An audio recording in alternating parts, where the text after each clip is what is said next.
Hi, it's good to speak to you again via this blog. Last weekend I've been in Manchester at World Harvest Bible Church and just had a wonderful weekend called Encounter with them. I've encountered God's presence, hearing what God is saying, setting a context for the days in which we live, and also just to be imparted to by the Spirit of God so that we're changed. One of the thoughts that's been on my heart over the last probably 2 weeks now is this idea of having a battle with a passive spirit. That I see that one of the enemy's tactics in people's lives is to make them passive towards life. So instead of having you fight, instead of really having your energy levels high and really going for it, that there's a passivity that sometimes comes on us.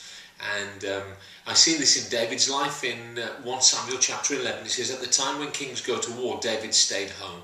He sent Joab, but he stayed at home. And it says in the evening, David got up from his bed and he went to walk on his roof. And then you may or may not know the story. He sees a woman. He ends up calling the woman to the palace. He ends up sleeping with her, committing adultery, murdering her husband to cover it up. Just a whole saga that goes on over a few chapters there. But it starts with, at the time when kings go to war, David stayed home.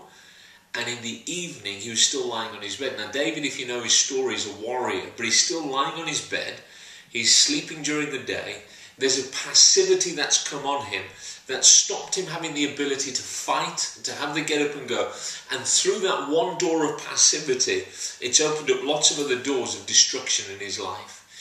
And I just felt the Lord really challenging me, and I'm trying to pass that challenge on to others, to be a people that don't allow passivity to come into our lives, but to keep our fight with God by pressing into Him, turning our face towards Him, and allowing Him to help us to have that fight so that we can do what He's called us to do.